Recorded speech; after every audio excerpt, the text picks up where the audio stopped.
Hei Kamilla, me ollaan tänään perustettu YouTube-kanava. Mitäs me oikein tehdään ja miksi me näin ollaan tehty? Jee, apua. Tosi jännittävää, mutta ihanaa. Me ollaan huomattu, että juttua riittää yhdessä. On ollut ihana keskustella ja on paljon asioita, mitkä meitä kiinnostaa ja mitä on ihana pohtia yhdessä. Niin nyt me jaetaan ne myös kaikille teille. Mun nimi on Kamilla ja sitten me ollaan tosiaan Sailan kanssa tavattu 20 vuotta sitten lukiossa. Istuttu vierekkäin yhdelle luennolle ja päästy samaan ystäväporukkaan, joka on vieläkin koossa, mikä on ihan mieletön juttu. Tästä me ollaan lähdetty. Onko sinulla Saila jotain lisättävää tähän? Joo, mietittiin tuossa tätä historiikkia, että varmaan tosiaan silloin kun ollaan tavattu, niin ollaan kummatkin oltu aika ohjelmoituja tietyn näköiseen elämän suorittamiseen ja sitä, mitä tarkoittaa oikean näköisen elämän tavoittelu ja miten olla kiltti tyttö maailmassa ja suoriutua omista velvoitteistaan ja olla toisille hyödyksi ja näin poispäin. Ja varmaan lähdetty suorittamaan elämää kummatkin siitä näkökulmasta vähän omista toki myöskin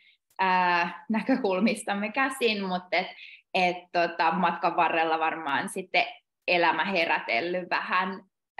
syvällisempiin pohdintoihin siitä, että mitä tässä oikeasti halutaan tehdä ja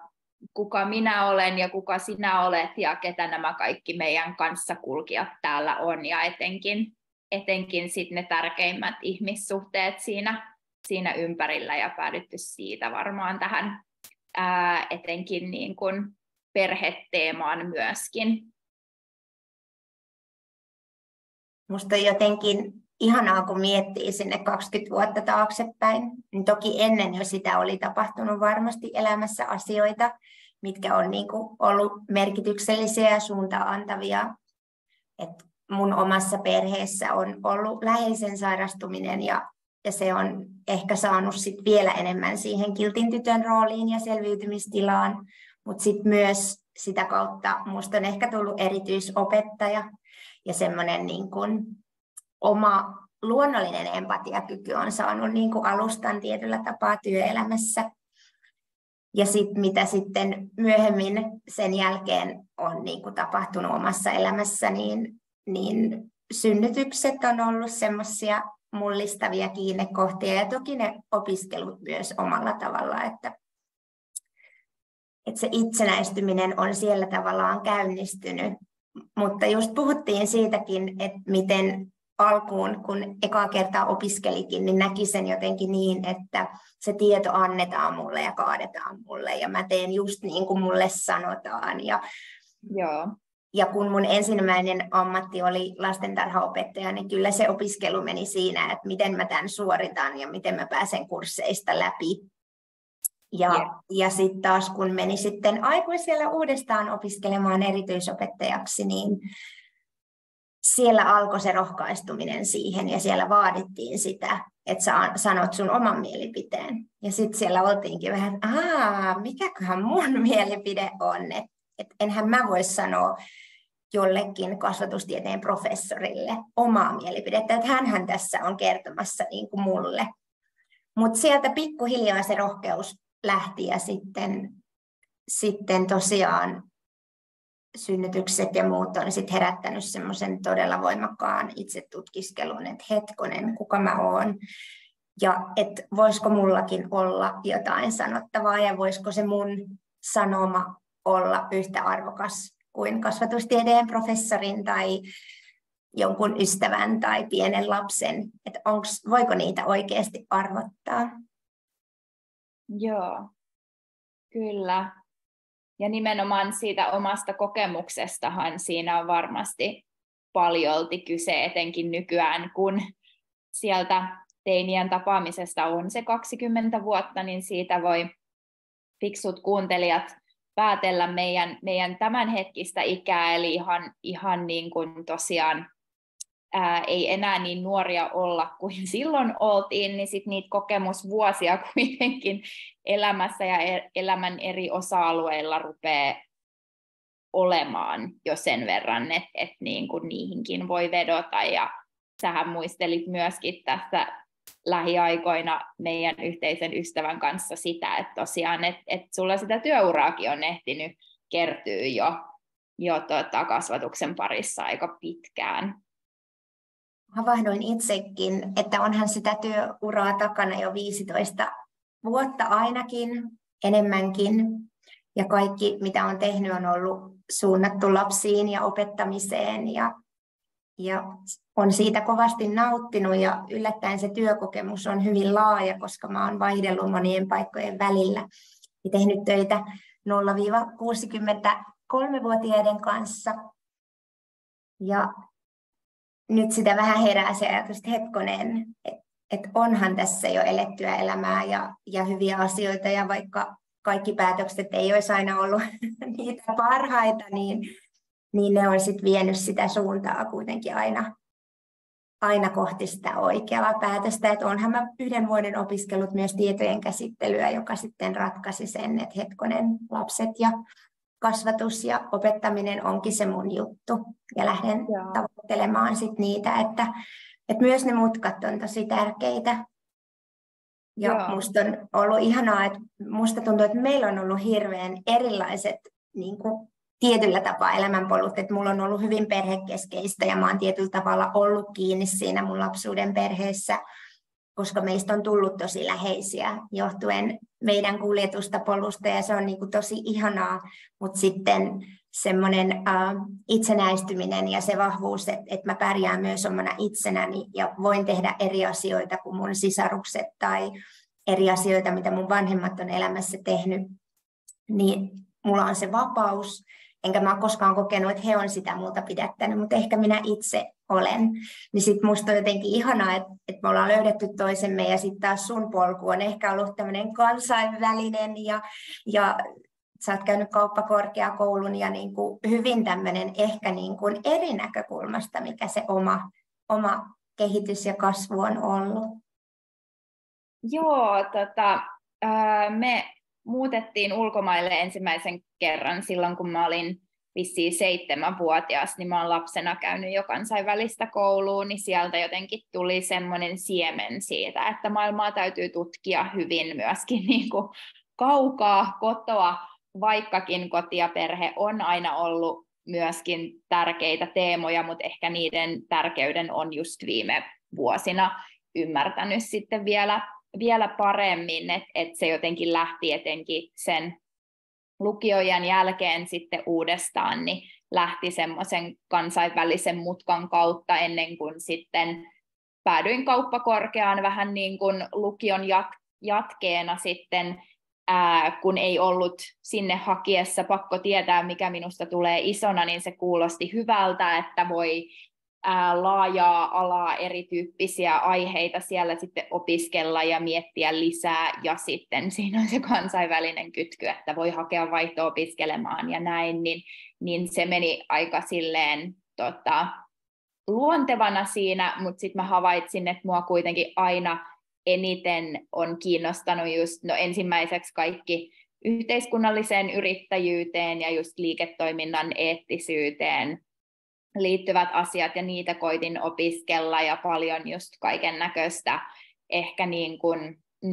kulttuurin tuntemukseen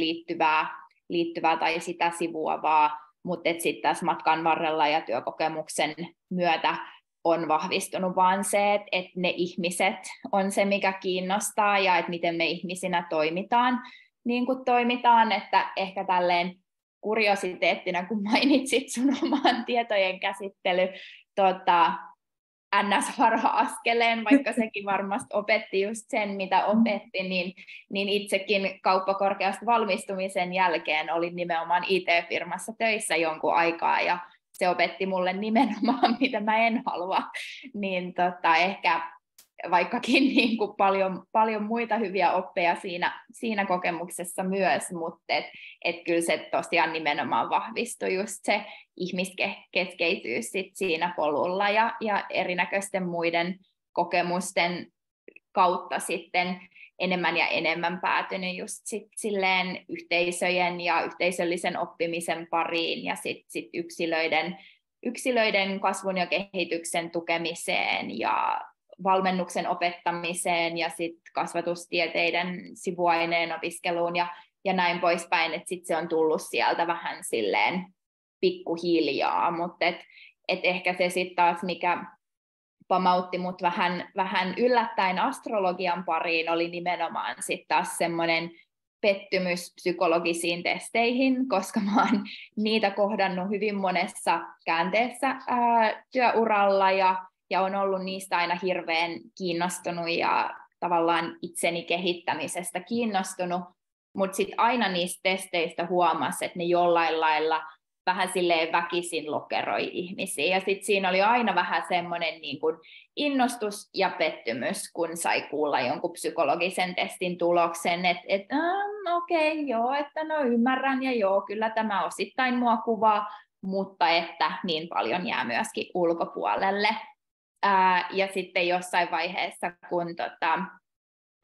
opiskelin sitten tohtoriopintoja tuolla California Institute of Integral Studies yliopistossa etäohjelmassa, vaikkakin se itsessään ne jatko-opinnot jäi hyvin lyhyeksi kokeiluksi, niin siellä oli niin jotenkin monialainen tämä opiskelijayhteisö, että sieltä yhtäkkiä päätyikin kurssityön aiheeksi Kalevala ja sisäisen feminiinin ja maskuliinin arkkityypit Kalevalassa jungilaisen syvyyspsykologian näkökulmasta, ja siinä rupesi sitten pikkuhiljaa käymään ilmi, että Jung itse käytti myös psykoterapiatyössään hyvin voimakkaasti astrologiaa, joka sitten herätti sen ihmetyksen, että mitäs tässä nyt oikein on taustalla, ja todella moni mun kurssikavereista siinä jatko-opinto-ohjelmassa oli myöskin astrologi tai reikihoitaja ja näin poispäin, ja koska oma henkinen polku ja kiinnostus oli jo mennyt aika syvälle myös siinä kohtaa, niin totesin, että okei, että no tämä astrologia on kyllä sellainen aihe,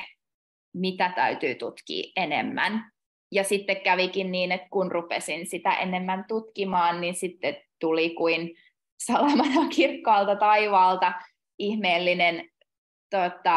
oivallus jotenkin siitä, että ei kun tämä on just tämä juttu, että tämä on se polku, mitä nyt kuuluu pidemmälle lähteä tutkimaan, ja tämä on just se, joka yhdistää ne kaikki aiemmat pisteet toisiinsa, että mistä kaikesta on ollut kiinnostunut. Ja tosiaan populaarikulttuurin uskomuksia vastoin astrologia on nimenomaan se, joka mahdollistaa sen yksilöllisen lähestymisen jokaiseen ainutlaatuiseen henkilöön tällä maan päällä, mikä oli sekin yllätys, koska jotenkin populaarikulttuurista saamme lukea, että astrologia olisi se, joka lokeroi ihmisiä hirveän graavisti, mutta että se systeemi olikin sit paljon monimuotoisempi, niin kyllä siihen vähän vaiheita mahtuu jotenkin, että en olisi kyllä niin kuin varmaan 20-jotain-vuotias kauppis minäni kauhistelisi tällä hetkellä kovin sitä, että mihin sitä on päädytty, mutta tämän ikäinen minä on onneksi hyvin innoissaan. Ihan mahtava tarina. Ja mullahan se astrologia on ollut pienestä saakka mukana, kun sukulaisissa on ollut henkilöitä, jotka on ollut kiinnostunut. Ja silloin kun olen itse syntynyt, niin mun syntymäkartta on tehty ja vanhemmat on saanut vinkkejä mun yksilöllisen minän tukemiseen. Mutta no niin. Et itsellä löytyy tämä tausta, mutta ehkä sen pariin en ole sitten kuitenkaan sen vahvemmin löytänyt muuta kuin, että aina kun joku elämänmuutos on tullut, niin olen saanut kyllä sukulaisilta tukea siltä, että no se johtuu tästä ja tästä ja tästä ja tästä energiasta ja sähän oot aurinkomerkiltä tämä ja sun kuu on täällä ja kun alkaa uusi parisuhde, niin minun kartta on laitettu kumppanini kartan viereen ja kerrottu sitten, että miltä tämä astrologisesta näkökulmasta näyttää. Ja no niin. Se on ollut hauskaa, mutta mä en ole hirveän niin kuin mä oon suhtautunut vähän niin kuin muuhunkin tietoon, mitä muilta saa, että kiitos ja ihan hauskoja yksityiskohtia napannut mukaan. Mutta sitten nyt yhdessä, kun ollaan peilattu omaa syntymäkarttaa ja lasten syntymäkarttaa, eli mä oon tosiaan 2 ihanan pienen lapsen äiti ja hirveän onnellinen siitä, niin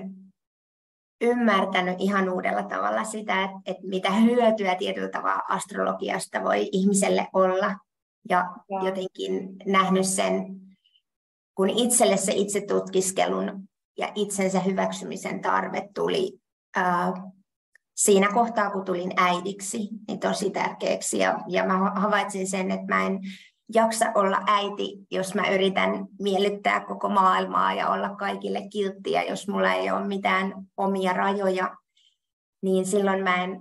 pysty myöskään rajamaan itseäni siihen, että mä voisin rauhassa olla äiti. Tai että myös sen vauvan itku voi olla sellainen vaatimus mulle, että nyt mun täytyy tehdä jotain. Ja se on kuitenkin osa normaalia vauvan arkea ja vauvan kanssa elämisen arkea. Niin tuli kova tarve miettiä sitä, että kuka mä oon, millainen mä oon ja hyväksyä itseni semmoisena kuin mä oon, koska silloin mä myös hyväksyn itseni äitinä ja vanhempana en koe suurta tarvetta vertailla muihin tai poden niin vahvoja ajatuksia, että olenpa mä huono äiti, kun mä en pysty tähän, että mä voin mieluummin ajatella, että okei, mä oon tämmöinen, että mulle tämä asia on helppoa ja luontaista ja tämä asia onkin vähän hankalampaa ja tätä nyt joutuu tässä äitiydessä aika paljon tekemään, että milläs keinoilla mä pystyn tässä nyt luovimaan eteenpäin. Ja sitten vielä on ollut ihanaa Sailan kanssa käydä läpi mun lasten karttoja ja sitten vielä nähdä sieltä, että minkälaista dynamiikkaa siellä yhdessä on, että mitkä yhdistää mua sen lapsen kanssa ja missä kohdissa meillä on hyvin vastakkaiset energiat. Ja jotenkin kokenut, että, se on niinku, että astrologia on semmoinen niinku myötätunnon työkalu ja itsensä hyväksymisen työkalu. Että vaikka sieltä ei tulisi mitään uutta tai yllättävää, niin se, että joku sanoo, että okei, tämä on sun vahvuus, että se niin kuin näkyy täälläkin, tai että tämä on sun haaste, tai että mun lapsella on tietty vahvuus tai tietty haaste, että se, joka on niin kuin, että mä en ole nyt kasvattanut mitenkään huonosti, tai se, joka on, että hänellä oikeasti on tämmöinen polku, ja tämä tulee olemaan hänen haaste. Että mun tehtävä on tukea lasta siinä haasteessa, ei muuttaa sitä, ja että me ollaan 2 eri subjektia, ja meillä on erilaiset jutut. Ja mä oon äitinä hoivaamassa ja kasvattamassa, mutta en muuttamassa sitä, että kuka hän on. Eikä hän halua muuttaa minua. Toki hän kasvattaa minua ja minä kasvatan häntä, että sekin on niin kuin vastavuoroinen tilanne. Mutta tämmöistä on avautunut nyt sitten uudella tavalla astrologian näkökulmasta. Joo. Ja mun mielestä toi on yksi ihanimpia asioita jotenkin astrologiassa, että sitä myötä kun oppii itsestään ja sitten tälleen astrologina kun pääsee tulkitsemaan muiden karttoja, niin siinä alkaa koko ajan jotenkin laajenemaan se oma ymmärrys siitä, että millä kaikilla eri tavoin me voidaan olla erilaisia ihmisinä. Et olemme aika pitkään itseäni suht avarakatseisena henkilönä pitänyt, mutta nyt se jotenkin niin kuin ymmärrys oikein syvenee ja tulee jotenkin hienovaraisemmaksi siitä, että mitä eri tapoja ajatella ja kommunikoida ja tuntea ja reagoida ylipäätään erilaisiin ihmiselämän tilanteisiin niin oikein voi olla, niin se on jotenkin, se rikastuttaa sekä sitä omaa kokemusta ja tuo tavallaan niin kuin empatiaa siihen, että okei, että kun me ollaan tosiaan näin monella tavalla erilaisia, niin joo, että mä olen just semmoinen kuin mun kuuluu olla ja mulla on just nämä tietyt haasteet ja mun ei tarvitse olla samanaikaisesti vuorikiipeilijä ja Amazon heimon shamaani ja kirjailija ja opettaja ja syvämeren sukeltaja ja kotiäiti ja uranainen ja kaikkea mahdollista, mikä on joskus ainakin niin kuin omassa persoonassa on jotenkin niin voimakas ollut aina se paine siihen, että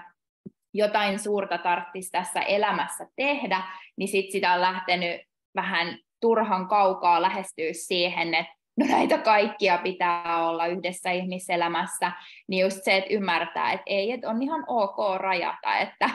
että niitä kaikkia erilaisia energioita ei kaikilla eri tavoin ole kuulunutkaan ottaa tässä elämässä käyttöön, ja on täysin ok,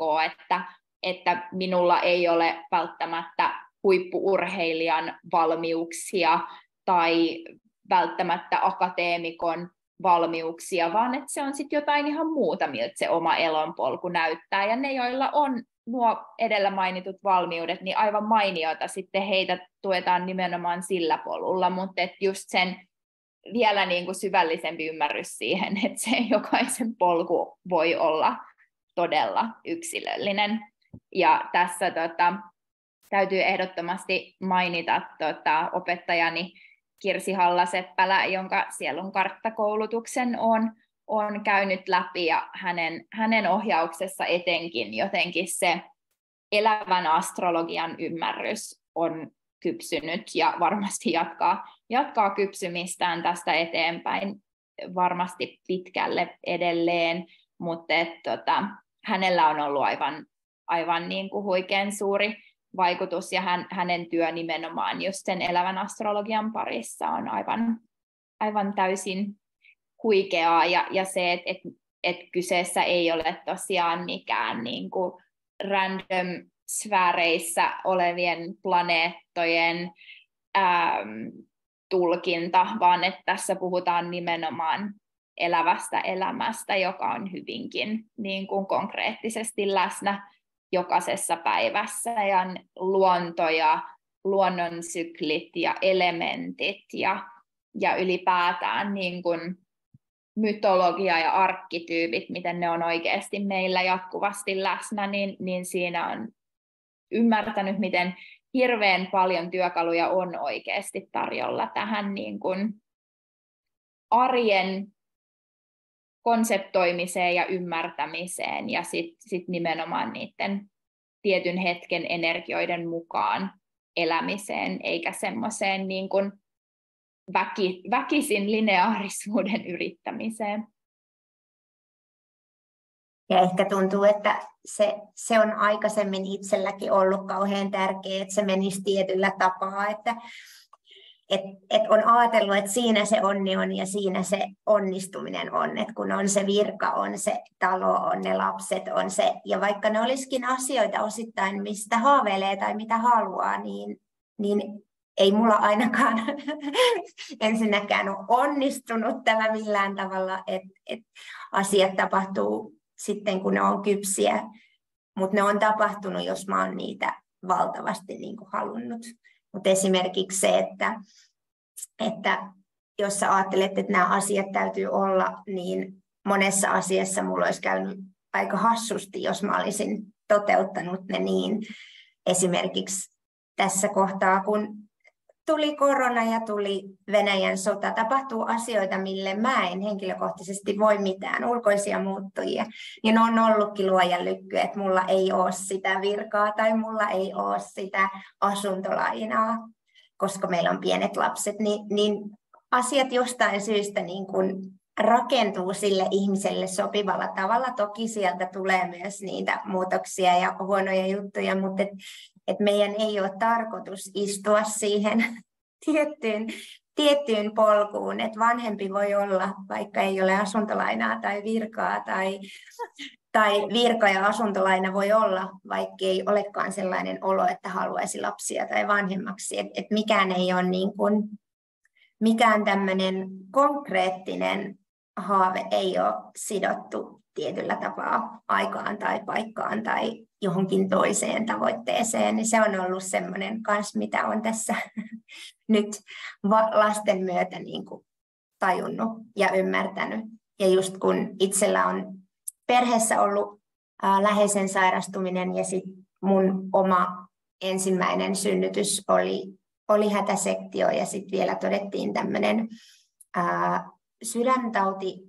lapsella, joka nyt on täysin parantunut, eli se liittyi siihen varhaiseen vauvaikään, niin kun tämmöisten asioiden kanssa painii, että kun on se menettämisen pelko, kuoleman pelko ja sitten vielä sairastuminen ja sitten kun itsellä on vielä elämänkokemus siitä, että näin on käynyt ennenkin omassa perheessä, niin siinä kohtaa sitä niin kuin alkoi kyllä herätä siihen että mitä tahansa voi sattua. Ja tärkeintä olisi se, että ymmärtäisi, mitä ihanaa se kamalakin asia voi mulle opettaa. Ja että jostain syystä oli tarkoitettu näin, että jotain mun kuuluu tästä nyt löytää. Ja musta oli ihanaa, että esimerkiksi astrologia voi toimia tukena siihen, mutta myös lääketiede tai myös psykologia. Että meillä oli aivan loistava perhepsykologi, joka sanoi heti, että no, että te olette nyt tippunut jyrkänteeltä ja asiat voi näyttää hyvin niin kuin vaikeilta, mutta et yleensä sit sieltä, kun lähtee kaivautumaan ylöspäin, niin pääseekin korkeammalle tasolle, missä on ikinä ollut. Et siinä mielessä kaikki, mitä elämässä tapahtuu, niin ne loppujen lopuksi voi olla se uusi ja parempi polku. Ja tuntuu, että sen jälkeen ei ole ollut sitä tarvetta siihen, että mun pitäisi mennä tiettyä polkua tai mahtua tiettyyn polkuun, vaan enemmän sitä, että mitä mä haluan ja mitä me halutaan ja mikä on mulle hyväksi ja sitten vielä perheelle hyväksi sitä kautta. Joo. Ja sitten piti harjoitella sitä kuuluisaa happinaamarin laittamista itselle, mitä mä en ollut siihen mennessä elämässäni osannut tehdä. Niin nyt se sitten mulle opetettiin ja oli sen aikakin nyt jälkikäteen ajateltuna. Siinä itse niin kuin pahimmassa hetkessä en osannut ajatella niin, mutta ei mun kuulunutkaan, että se oli sitten sen jälkipyykin aika ja hyvä niin.